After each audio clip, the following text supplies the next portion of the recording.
Coming up next on KPBS Evening Edition, a judge issues a statement about medical marijuana dispensaries in San Diego. That statement came hours after a loud protest downtown. Marchers were speaking out against the latest crackdown against dispensaries. And a sign of remembrance will no longer be off limits for U.S. Marines. KPBS Evening Edition starts now.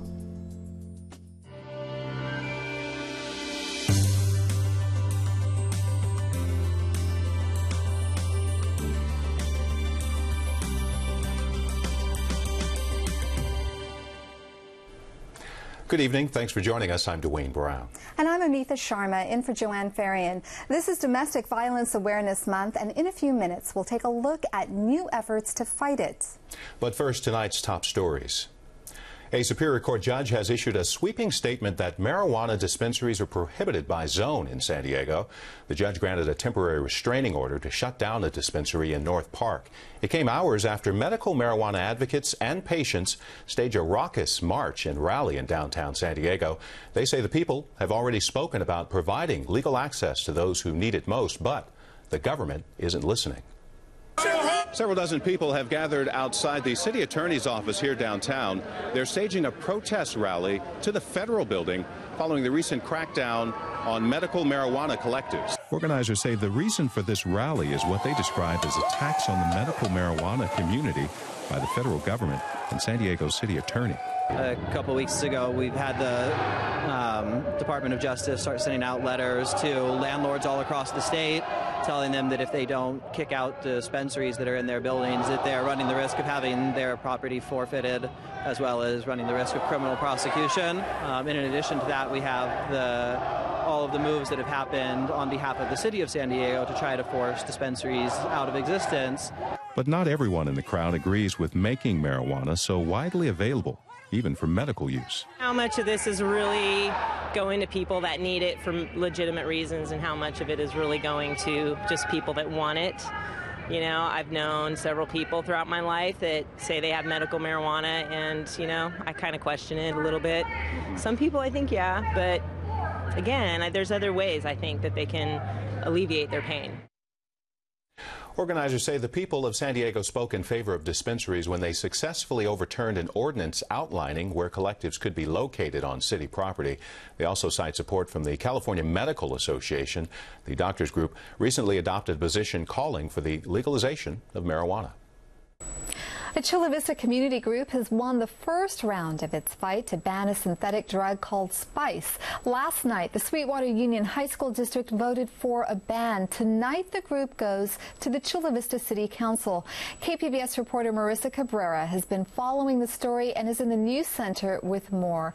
Marissa, what is the group asking the council to do? Well, basically, this group is going to be pushing for a citywide ban of these synthetic drugs. They're known as a spice or bath salts, and they're known to mimic the highs of marijuana and cocaine. Now, this all started sort of back in the spring when a student from the South Bay went into cardiac arrest after he said that he smoked some of this fake marijuana. Now, why the group says that this ordinance is so important is because the governor went ahead and signed legislation to ban the sale of these drugs, but not the use or possession. So the group says that that's why it's important for there to be a citywide ban against its use and possession. Marissa, why are people so concerned about this drug? Is it a real problem? Well, you know, if you ask some people, they say there is anecdotal evidence that suggests that it is gaining popularity with teens. Now, today I spoke with the Chula Vista Police Department, and the police chief said, look, it's not that serious of a problem yet. And that's the key, is that they're really trying to be proactive. And so the police department is supporting the citywide ban, hoping that it doesn't become a widespread problem. Marissa Cabrera, thank you so much. Thank you. Federal immigration officials say they deported a record number of people in the last fiscal year, nearly 400,000 individuals. The announcement from Immigration and Customs Enforcement, or ICE, says more than half of those deported had felony or misdemeanor convictions. About 80,000 of those convictions involved drugs or driving under the influence. The next largest group of people deported were repeat immigration offenders. Authorities say 2/3 of those deported either recently crossed the border or had done so repeatedly. The Occupy San Diego movement went to the San Diego City Council chambers today. Supporters of the movement asked the council for an investigation of last week's police action to remove tents from Civic Center Plaza. One man was arrested and several people were pepper sprayed after a scuffle with officers. The group is also asking for a resolution of support for the protest, which is continuing outside of City Hall. About 24 Occupy Tijuana protesters were arrested early this morning for sleeping in a public right-of-way. A human rights official says 20 men and 6 women were arrested. The women were released with a warning, while the men paid fines or were ordered to perform public service. A new trade agreement between the U.S. and Mexico means a change in trucking policies at the border. Previously, all Mexican trucks had to stop after crossing the border and transfer cargo to U.S. trucks. Now, they'll be able to continue inland. In return, Mexico will lift its tariffs on American agricultural products. Mexican trucks and drivers will be screened by American authorities. Commerce experts say the agreement will boost trade and cut down on drug trafficking.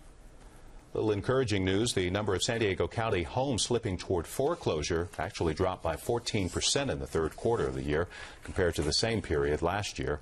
San Diego real estate tracking firm DataQuick says lenders sent default notices to 5,048 homeowners in the county between July and September.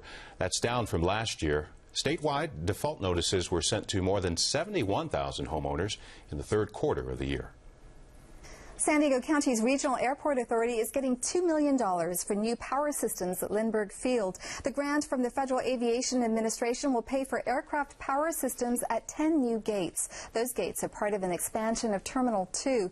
The new power systems will provide electricity for planes parked at the gates, so they don't have to run their own auxiliary power units during boarding. The FAA says that will help save energy. Researchers at Scripps Health are taking on 6 patients whose illnesses have stumped other doctors. So far, no one has been able to diagnose these patients. The specialists at Scripps plan to use whole genome sequencing. They will look at all the genetic information for each patient to try to find mutations that can cause illnesses. Last year, the process was used to save the life of a 4-year-old boy in Wisconsin. The Scripps study is believed to be the first to use whole genome sequencing for diagnosing diseases in adults. The Marine Corps says it will allow troops to wear bracelets commemorating friends killed in action. The bracelets are made of rubber or metal and are engraved with the names of the fallen. Technically, they are banned by regulations that limit the jewelry troops can wear on duty, but the Commandant of the Corps is lifting the ban. San Diego's 2 remaining card rooms have been given the okay to add tables. The Palomar Club and the Lucky Lady Casino will both be able to add 2 tables for people to play poker, blackjack, and other games. The owners of the clubs are still working to repeal a rule. It would close the clubs when the owners die. Well, this is Domestic Violence Awareness Month, and this year the topic is getting increased attention here in San Diego. Amitha has more with her guest over at the KPBS Evening Edition Roundtable.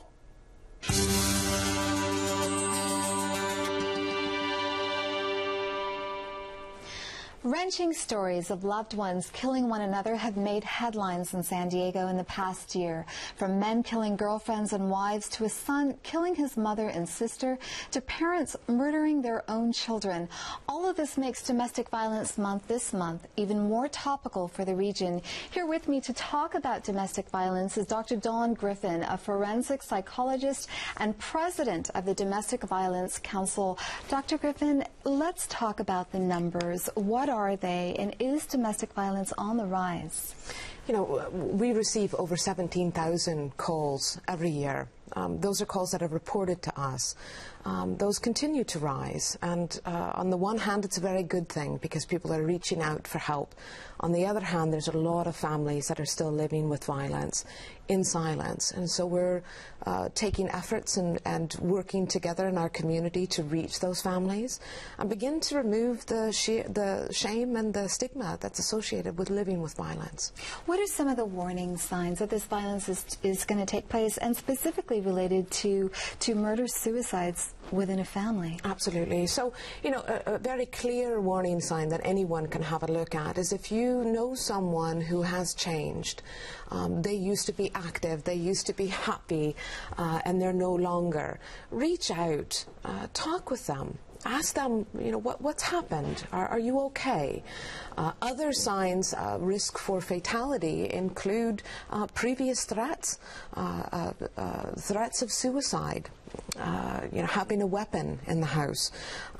With families who are on the verge of breaking apart, often that's when the victim is most vulnerable for suicide, and that's when the batterer is most vulnerable for committing suicide or for committing homicide. I know that substance abuse and the worsening economy play a role in this. What are some of the other factors? You know, domestic violence is so complex and so dynamic, and it will truly take an ecological approach to look at this, meaning the individual, the family, community, and society. Some of the factors associated certainly are mental health issues, substance abuse-related issues, economic issues, daily stressors. Living with violence from this individual's childhood is a factor. One of two new programs in the region aimed at preventing domestic violence is a program called the Thriving Healthy Relationships in Violent-Free Environments. What is this program? Yes, the Thrive team is out of the City Attorney's Office, and it's a joint effort with many organizations in our community that looks at the family as a totality. The victim, the batterer, and the children. Looks at them from the trauma-informed lens. At the end of the day, partnering with the family in order to understand the underlying issues that are leading this family to continue to live with violence. And what are some of the methods that are being used to prevent? To prevent violence? Yes. Within the team, within our community, the team is really beginning to look at the underlying issues. We recognize that putting a Band-Aid on someone who's submerged in water may not work. So we're looking at the underlying issues of why violence is continuing. There are many service providers in our agencies. What this team is looking at is aligning those agencies with the prioritized needs of the family, not overwhelming the family with 10 resources when all they can handle are 2. Now, there's another pilot program called the San Diego Domestic Violence High-Risk Case Response Team. Tell me about that. Yes, that's the HEART team, and that's out of the District Attorney's Office. This team will specifically look at cases who are high risk for lethality.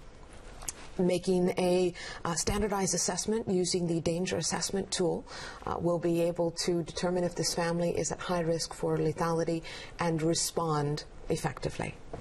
And what are some of the responses? Well, the responses would be having an immediate call out to that victim and to the batterer. If the victim is assessed as high risk for lethality, immediately responding out to him or her and getting them into shelter or needed resources, and then of course responding equally to the offender, whether it's picking them up or make sure that they remain incarcerated. Very quickly, in 15 seconds, Sure. On the average, how long does it take for a victim to be a victim before he or she reports abuse? It depends. I wish I had a 15-second answer, but at the end of the day, this is so unique and so individualistic, and so it depends on that person, how long they've lived with violence. Do they recognize it as violence? Dr. Griffin, thank you so much for speaking to us It's my today. pleasure. Thank you. Eating healthy can be a challenge for many of us, but when you live in a food desert, it becomes a lot harder. In a moment, we'll meet a family trying to find healthy food in one of San Diego's food deserts. And the San Diego Asian Film Festival is coming to town. We'll have a preview coming up. This is KPBS Evening Edition.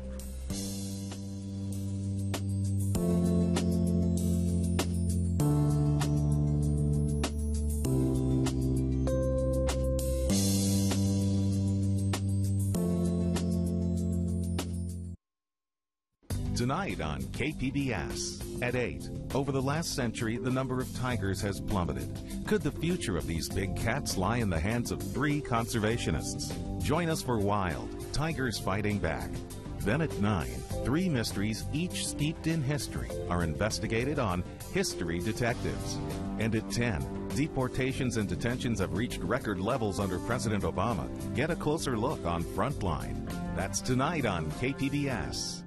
Next time on Doc Martin, the season finale finds Doc saying goodbye. It's a spreadsheet of projected expenditure. I've included a number of post-dated checks. Fine. I'm expressing concern for your welfare. Plus, Mrs. Tischel. It's a jumper. Ah. I need a seat. And is it time for Louisa? On Doc Martin. Thursdays at 9 on KPBS. KPBS Evening Edition is made possible by Joan and Erwin Jacobs and by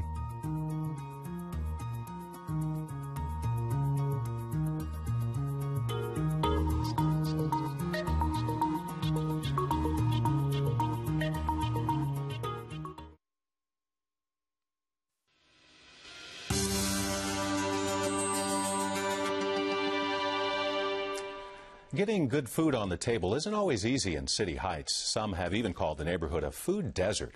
Tonight, we bring you the first in a series of reports on food and family in San Diego's most diverse neighborhood. Through our partnership with Speak City Heights, editor Megan Burks and Media Arts Center videographer Brian Myers introduces us to LaTanya Frazier and her 7-year-old daughter Jelani, who are struggling to buy healthy food. I try to shop at the beginning of the month, in the middle of the month, and close to the end of the month. Most of the time, I'll try to, get extra so that I won't have to come back. We were always growing up on eating junk. Friends, family, anything. Nobody really taught us how to eat healthy. Both of my parents worked, so they were always gone before we go to school and always still gone when we come home from school, so we kind of have to fend for ourselves, and the only thing that was really in there was just the quick microwave food. So this is kind of something that I got to learn new on my own. Okay, let's see, we need some celery and a red bell pepper. The cost of food is very expensive for me because I'm on a fixed income. And when I went and signed up for the WIC program, they don't tell you like the other store that they have, like the CalFresh stores. They don't tell you anything about farmers markets at all.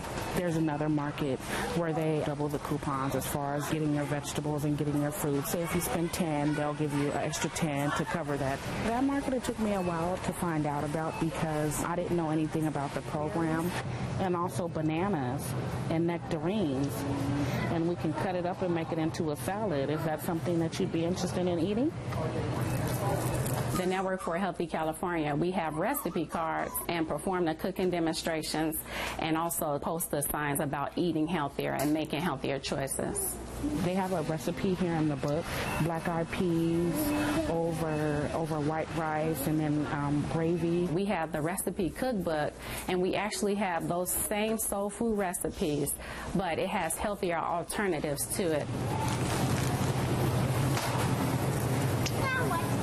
A lot of liquor stores here in City Heights. Some markets have healthy food and some markets don't. No fruits, no vegetables, anything. So it's just basically all junk food there. Sometimes I have to go as far as, getting like my milk and some cereal. But usually when I go get some stuff there, it's out of date. That's why I don't really like to shop there. But I mean, if I have to, I have to. It's raining. 76% of African Americans in California are overweight or obese. So with the campaign, we're trying to encourage people to eat more fruits and vegetables and to get more physical activities. I think we're taking steps to see different changes. I think everybody is getting on board, like different local businesses, trying to make sure that their stores are carrying the fresh produce. I think that there's a challenge to eating healthy because we have a lot of restaurants, burger restaurants, and things like that. So, I mean, it's challenging, but I think as long as maybe someone can talk to you one-on-one to let you know about the program, I think it'll be willing for a change. Speak City Heights editor Megan Burks and Media Arts Center videographer Brian Myers brought us that story. Tomorrow night, we'll introduce you to a Somali family balancing traditional meals with their kids' fondness for the American diet.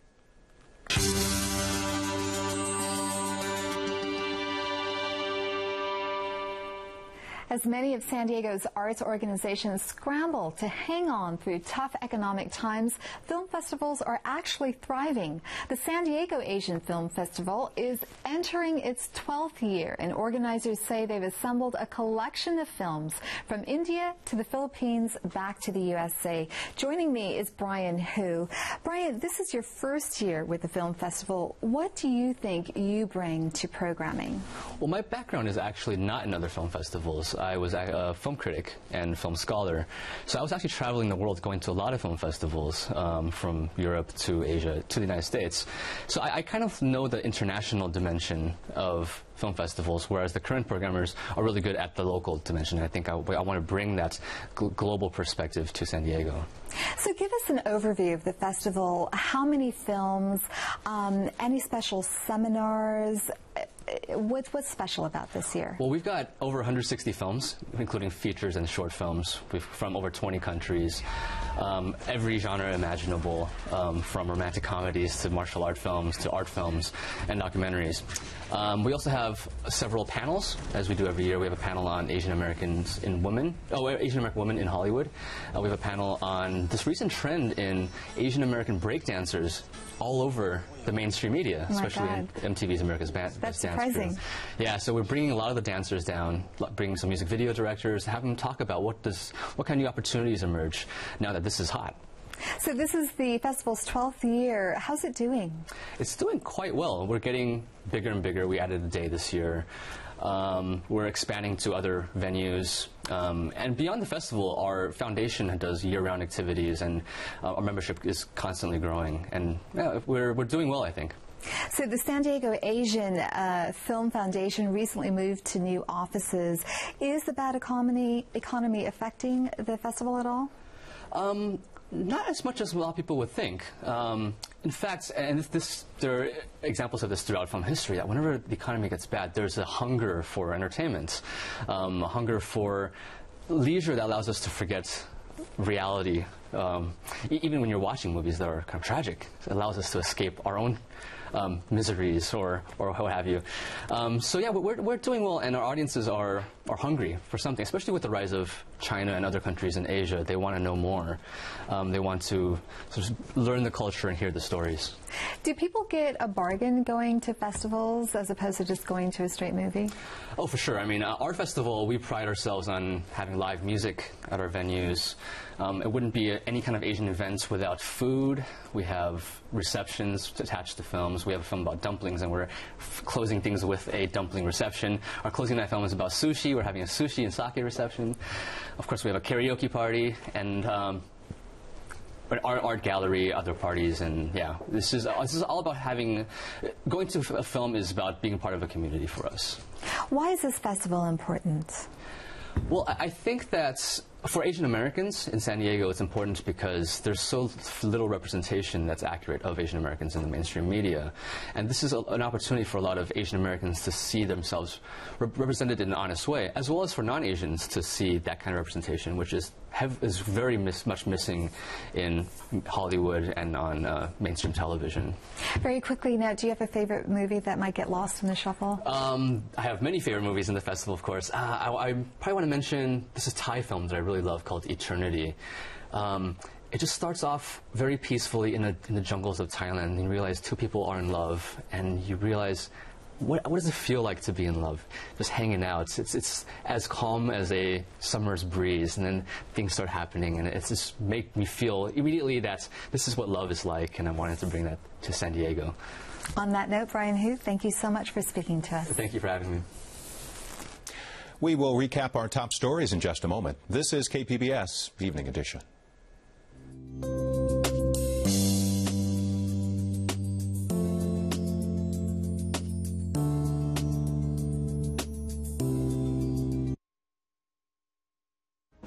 I'm Jeffrey Brown. On the next NewsHour, the prisoner exchange deal for the return of an Israeli soldier. That's Tuesday on the PBS NewsHour.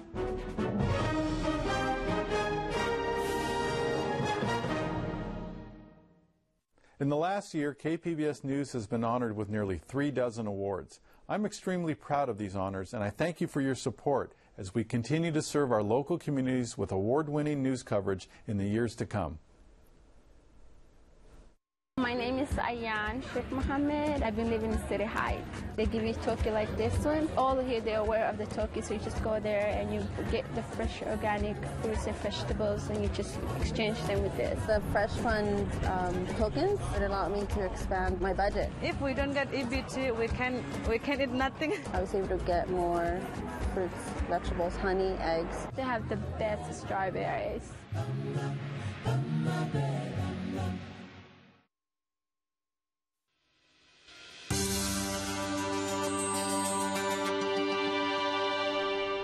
Welcome back to the Public Square on KPBS Evening Edition. Tonight we showed you one City Heights woman who struggles to afford healthy foods for her and her family. Yesterday we told you about our Public Insight Network where you can help us cover the story. We're asking, how do you make decisions about food? Does your heritage play a part? Do you have a hard time getting healthy food for your family? We'd like to thank those of you who have responded already, and we have one response to share with you tonight. Joanne in Lemon Grove wrote to us. She says family dinners are very important to her, and she says it's important also to share her Italian-American heritage with her kids. She wrote, I make my own tomato sauce, homemade ravioli and spaghetti, Easter bread, pizza and biscotti. Recipes handed down to me by my mother and grandmother. I'm handing down the recipes to my children. Do you have a story to share? You can join our Public Insight Network on our website, kpbs.org. Back to Dwayne Brown for a recap of tonight's top stories. Medical marijuana advocates staged a march downtown to protest a recent crackdown. A San Diego judge has issued a statement that dispensaries are against city zoning laws.